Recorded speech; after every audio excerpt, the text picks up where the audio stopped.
조선 왕들, 성욕이 가장 강했던 이들은 누구이고? 비결은 무엇이었을까? 이 사랑이 우리를 파멸로 이끌지라도 후회하지 않아. 저도요, 전하. 사랑이 거대한 권력이 되고 그 권력이 결국 차가운 죽음을 부르는 잔혹한 궁궐의 연대기. 과연 그 한가운데 서 있던 한 명의 왕과 두 여인의 운명이 어떻게 조선이라는 나라의 역사를 송두리째 뒤바꿔 놓았을까요? 오늘은 그 숨막히는 이야기가 시작되는 지점으로 여러분을 초대하고자 합니다. 단순한 왕실의 치정극을 넘어 인간 내면에 숨겨진 욕망과 권력의 냉혹한 속성, 그리고 그로 인해 피할 수 없었던 비극적인 선택들이 빚어낸 거대한 역사적 서사를 지금부터 함께 만나보시죠. 이 이야기는 수백 년 전의 옛날 이야기가 아니라 어쩌면 오늘날 우리의 삶에도 깊은 통찰을 던져줄지 모릅니다. 이야기는 조선의 19대 왕, 숙종의 시대에서부터 시작됩니다. 20살의 나이로 왕위에 오른 숙종은 그 누구보다 강력하고 안정적인 왕권을 꿈꾸던 젊은 군주였죠. 그는 나약한 왕이 아닌 신하들의 흔들림 속에서도 굳건히 나라를 이끌어갈 진정한 통치자가 되기를 열망했습니다. 이러한 포부만큼이나 그의 카리스마는 궁궐 안팎을 압도했고 젊은 왕의 등장은 조선 사회에 새로운 활력을 불어넣는 듯 보였습니다. 그러나 엄격한 법도와 고요한 침묵이 지배하는 궁궐 깊은 곳에는 예측할 수 없는 운명의 씨앗이 이미 뿌려지고 있었으니 바로 한 명의 평범한 궁녀와의 만남이었습니다. 그녀의 이름은 장옥정. 훗날 장희빈으로 불리게 될 여인이죠. 당시 그녀는 궁궐의 수많은 나인 중 한 명에 불과했습니다. 하지만 그녀는 여느 궁녀들과는 확연히 다른 아름다움과 총명함을 지니고 있었습니다. 빛나는 눈빛과 지혜로운 언변은 그녀를 스쳐 지나가는 이들의 시선을 멈추게 만들었죠. 어쩌면 그 깊은 눈매 속에는 이미 자신의 미래를 예감하는 듯한 강렬한 기운이 서려 있었는지도 모릅니다. 우연이었을까요? 아니면 필연이었을까요? 젊고 패기 넘치는 숙종의 시선이 바로 이 장옥정에게 머무는 순간 두 사람의 운명은 거대한 소용돌이 속으로 빨려 들어가기 시작했습니다. 왕과 나인, 넘을 수 없는 신분의 벽 앞에서 두 사람은 은밀한 만남을 이어갔습니다. 어둠이 짙게 깔린 궁궐의 한 귀퉁이, 아무도 모르게 이루어지는 미래 속에서 그들의 감정은 더욱 깊어만 갔죠. 숙종은 장옥정의 아름다움뿐만 아니라 그녀가 지닌 비범한 지혜와 당당함에 매료되었습니다. 궁궐의 답답한 규율 속에서 자신과 대등하게 소통하는 장옥정의 모습은 젊은 왕에게 신선한 충격이자 벗어날 수 없는 마력과 같았을 겁니다. 그렇게 시작된 두 사람의 관계는 단순한 남녀의 정을 넘어 장차 조선을 뒤흔들 권력 투쟁이 서막을 알리는 위험한 시작이었습니다. 숙종의 깊은 총애를 등에 업은 장옥정은 파죽지세로 궁궐 내에서 입지를 다져나갔습니다. 그녀는 숙종의 특별한 총애를 받으며 빠르게 승진했고 마침내 희빈의 자리에 오르게 됩니다. 궁녀에서 왕의 후궁, 그것도 가장 높은 품계인 희빈으로 책봉된 것은 당시로서는 매우 이례적인 일이었습니다. 장희빈의 등장은 고요하던 궁궐 내부에 거대한 파문을 일으켰고 기존의 권력 구도는 흔들리기 시작했습니다. 특히 중전의 자리에 있던 인현왕후에게는 장희빈의 존재가 위협이자 반드시 넘어야 할 산으로 인식될 수밖에 없었죠. 궁궐의 평화는 깨지고 조용했던 내명부는 긴장감으로 가득 찼습니다. 장희빈은 자신의 권세를 마음껏 과시하며 화려한 의복과 위풍당당한 모습으로 궁궐을 활보했습니다. 반면 인현왕후는 침묵 속에서 고뇌하며 불안한 나날을 보내야 했죠. 이들의 갈등은 비단 두 여인의 감정 싸움에 그치지 않았습니다. 당시 조선의 정치판을 좌지우지하던 남인과 서인이라는 거대한 정치 세력들이 장희빈을 중심으로 대립하며 갈등을 고조시켰습니다. 남인들은 장희빈을 지지하며 권력을 잡으려 했고 서인들은 그녀를 견제하며 자신들의 입지를 지키려 했습니다. 이렇게 개인적인 애정 문제는 순식간에 국가의 중대한 정치 문제로 번져나갔고 대신들은 격렬한 논쟁을 벌이며 궁궐을 뜨겁게 달구었습니다. 숙종은 복잡한 표정으로 이 모든 상황을 지켜보고 있었죠. 과연 그는 어떤 선택을 내리게 될까요? 이들의 운명은 예측할 수 없는 방향으로 흘러가기 시작했습니다. 숙종은 깊은 고뇌에 잠겼습니다. 한쪽에는 지극한 사랑을 바쳤던 여인이, 다른 한쪽에는 왕실의 엄격한 법도와 정통성이 놓여 있었죠. 결국 그는 중대한 결단을 내리게 됩니다. 서인 세력의 거센 반대와 거침없는 상소에도 불구하고 숙종은 인현왕후를 폐위하고 장희빈을 새로운 왕비의 자리에 앉혔습니다. 이로써 장희빈은 꿈에도 그리던 조선의 국모가 되었고 그녀의 권세는 하늘을 찌를 듯이 높아졌죠. 궁궐 전체가 장희빈을 중심으로 재편되는 듯한 분위기가 역력했습니다. 새로운 왕비가 된 장희빈은 얼마 지나지 않아 귀한 아들을 낳았습니다. 바로 훗날 조선의 제20대 왕인 경종이 될 왕자였죠. 왕실의 대를 이을 아들이 태어났다는 소식은 숙종에게 더없는 기쁨을 안겨주었습니다. 그는 이 아들을 세자로 책봉하여 왕실의 안정을 꾀하려 했습니다. 하지만 이 또한 쉬운 일은 아니었습니다. 서인 세력은 여전히 폐위된 인현왕후와 그녀의 친정 세력을 지지하며 장희빈의 아들을 세자로 책봉하는 것에 격렬히 반대했습니다. 그들은 명분과 왕실의 기강을 내세워 끈질기게 숙종에게 맞섰습니다. 그러나 숙종은 흔들리지 않았고 결국 장희빈의 아들은 조선의 정식 세자로 책봉되며 그녀의 권력은 명실상부한 절정에 달했습니다. 권력의 정점에 선 장희빈은 점차 오만해지기 시작했습니다. 이전에 총명하고 매력적이었던 모습은 온데간데 없이 사라지고 오직 자신의 권세를 마음껏 휘두르며 궁궐 사람들을 압박했죠. 그녀의 친정은 물론 그녀를 지지했던 남인 세력까지 무분별하게 권력을 남용하며 백성들의 원성을 사기 시작했습니다.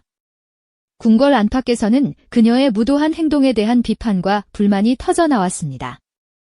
한때 숙종의 눈에 비쳤던 사랑스러운 여인의 모습은 희미해지고 이제 탐욕과 권력욕에 사로잡힌 여인만이 남아있는 듯하여 숙종에게 큰 실망을 안겼습니다. 한편 폐위되어 쓸쓸히 유배 생활을 하던 인현왕후의 존재는 사람들의 마음속에 아련한 연민으로 남아있었습니다. 그녀의 온화하고 덕스러운 품성을 기억하는 이들은 조용히 인현왕후의 보기를 염원했죠. 특히 서인 세력은 이 기회를 놓치지 않았습니다. 그들은 장희빈의 실정을 낱낱이 파헤치고 그녀의 무리한 권력 남용을 비판하며 인현왕후의 복위를 주장하는 상소를 끊임없이 올렸습니다. 궁궐은 다시 한번 거대한 소용돌이에 휩싸이기 시작했습니다. 숙종의 마음도 점차 변해가고 있었습니다. 처음에는 장희빈에게 푹 빠져 그녀의 모든 것을 감싸주려 했지만 그녀의 지나친 권력욕과 오만한 태도는 숙종에게 깊은 실망감을 안겨주었습니다. 왕권 강화를 꿈꾸던 숙종에게 장희빈과 그녀의 친정, 그리고 남인 세력의 무분별한 권력 남용은 오히려 왕권을 위협하는 요소로 느껴졌습니다. 숙종은 자신이 사랑했던 여인이 권력에 눈이 멀어 변해가는 모습을 보며 깊은 번민과 함께 배신감을 느꼈을 것입니다. 왕의 마음이 장희빈에게서 멀어지고 있다는 소문은 빠르게 궁궐에 퍼져나갔습니다. 그리고 숙종은 이제 더 이상 미룰 수 없는 중대한 결단을 내려야만 했습니다. 한때는 열렬히 사랑했지만 이제는 자신의 통치에 걸림돌이 된 여인과 비록 폐위되었으나 여전히 많은 이들의 지지를 받는 전 왕후 사이에서 숙종은 깊이 고뇌했습니다. 그의 선택은 단순한 개인적인 감정을 넘어 혼란에 빠진 조선의 국본을 바로 세우고 강력한 왕권을 강화하기 위한 냉철한 정치적인 판단이기도 했습니다. 결국 숙종은 인현왕후를 복위시키고 장희빈을 다시 희빈으로 강등시키는 결정을 내립니다. 이 결정은 장희빈에게는 청천벽력과도 같은 소식이었을 겁니다. 그녀는 왕비의 자리에서 하루아침에 내려와 다시 희빈으로 강등되었고 그녀를 지지했던 남인 세력 또한 몰락의 길을 걷게 됩니다. 권력의 정점에서 모든 것을 누리던 장희빈의 화려한 시절은 그렇게 막을 내리는 듯 보였습니다. 그러나 이것이 비극의 끝은 아니었죠. 오히려 더 큰 비극의 서막이었습니다. 장희빈은 자신의 몰락을 결코 받아들이지 못했습니다. 그녀의 분노는 극에 달했고 인현왕후와 그녀를 지지하는 세력에 대한 깊은 원한을 품게 됩니다. 그녀는 자신이 잃어버린 모든 것을 되찾기 위해 그리고 자신을 이 지경으로 만든 이들에게 복수하기 위해 은밀한 계획을 꾸미기 시작했습니다. 궁궐 안에는 불길한 그림자가 드리워졌고 돌이킬 수 없는 비극적인 선택이 임박했음을 알리는 듯 했습니다. 숙종의 고뇌는 깊어지고 장희빈의 걷잡을 수 없는 욕망은 이제 파멸을 향해 걷잡을 수 없이 치닫고 있었습니다. 과연 이들의 운명은 어디로 향하게 될까요? 왕비의 자리에서 하루아침에 강등되어 희빈으로 돌아온 장희빈, 그녀의 마음속에는 결코 용납할 수 없는 깊은 분노와 함께 자신을 이 지경으로 만든 이들을 향한 뜨거운 복수심이 활활 타올랐을 겁니다. 한때 모든 것을 손에 쥐었던 권력의 정점에서 나락으로 떨어진 그녀는 자신의 몰락을 받아들이기는커녕 오히려 더 큰 집착과 오만으로 파멸의 길을 재촉하고 있었죠.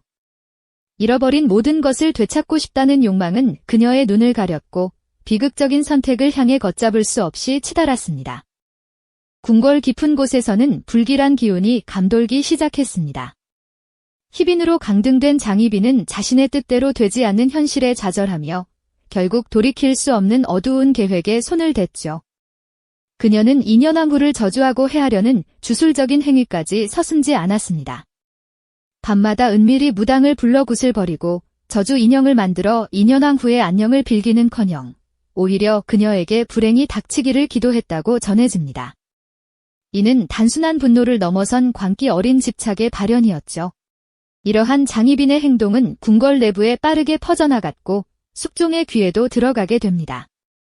한때는 그토록 사랑하고 총애했던 여인이었지만 그녀의 걷잡을 수 없는 욕망과 잔인한 복수심은 숙종에게 깊은 실망과 번민을 안겨주었습니다. 왕실의 안녕과 국본을 흔드는 그녀의 행동은 더 이상 용납될 수 없는 수준에 이르렀던 것이죠. 숙종의 마음속에서는 사랑과 연민의 감정이 점차 사라지고 오직 차가운 이성과 왕으로서의 책임감만이 남게 됩니다. 그 무렵 폐위되었던 인현왕후의 복위를 주장하는 목소리가 사방에서 터져나오기 시작했습니다. 유생들과 신하들은 인현왕후의 덕망과 장희빈의 부도덕한 행위를 대비하며 그녀를 다시 왕비의 자리로 돌려놓아야 한다고 간청했죠. 여론은 인현왕후에게 우호적이었고 장희빈을 향한 비난의 목소리는 점점 더 거세졌습니다. 이는 숙종에게 큰 압박으로 작용했고 더 이상 장희빈을 감싸줄 명분도 이유도 찾기 어려워지는 상황을 만들었습니다. 숙종은 깊은 고뇌에 빠졌습니다. 한때는 자신의 마음을 온전히 사로잡았던 여인, 그리고 자신의 아들을 낳은 국모였던 장희빈. 그러나 그녀의 끝없는 욕망과 궁궐을 뒤흔드는 비도덕적인 행위는 왕실의 권위를 떨어뜨리고 나라의 근간을 위협하는 지경에 이르렀습니다. 왕으로서 백성과 나라의 안위를 책임져야 하는 숙종에게는 더 이상 선택의 여지가 없었을 겁니다. 개인적인 감정을 넘어 대의를 위한 비극적인 결단이 필요했죠. 수많은 밤을 번민으로 지새우던 숙종은 결국 마음을 굳혔습니다.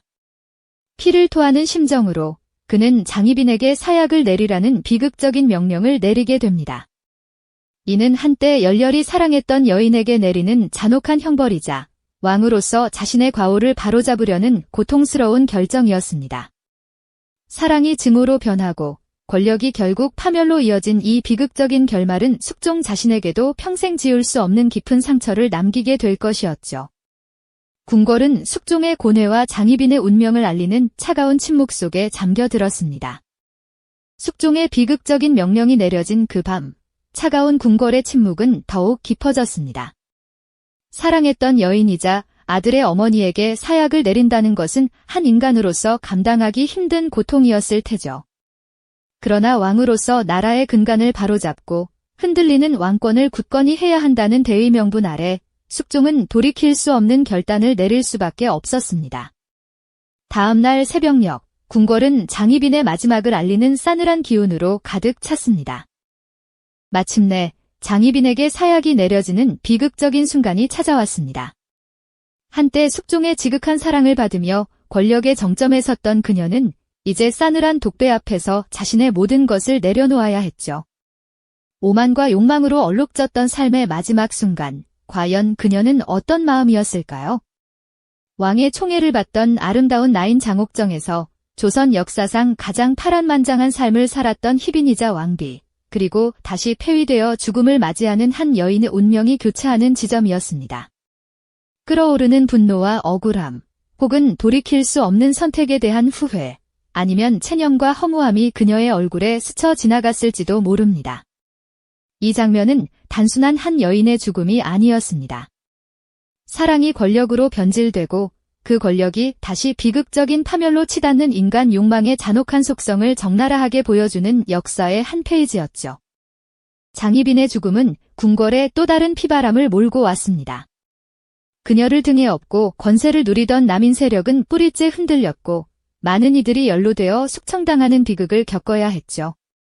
이른바 환국 정치의 정점에 서 있던 숙종은 이 사건을 통해 다시 한번 강력한 왕권을 확립하려 했습니다. 신하들의 권력을 견제하고 왕이 중심이 되는 정치를 펼치기 위해 숙종은 때로는 과감하게, 때로는 냉정하게 전국을 운영했죠. 장희빈 사건은 숙종이 자신의 절대 왕권을 공고히 하는 중요한 계기가 되었던 겁니다. 그러나 한편으로는 자신의 손으로 사랑했던 여인을 죽음으로 내몰아야 했던 숙종의 마음속에는 평생 지울 수 없는 깊은 상처와 후회가 남았을 것입니다.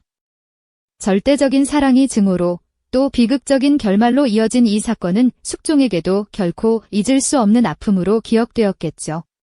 숙종은 훗날 다시는 궁궐에서 비극적인 왕위 다툼이 일어나지 않도록 특별한 교지를 남겼습니다. 바로 후궁은 왕비가 될 수 없다는 법령이었죠. 이는 장희빈이 왕비의 자리에 오르면서 벌어졌던 엄청난 혼란과 비극을 다시는 반복하지 않겠다는 숙종의 강력한 의지를 담고 있었습니다.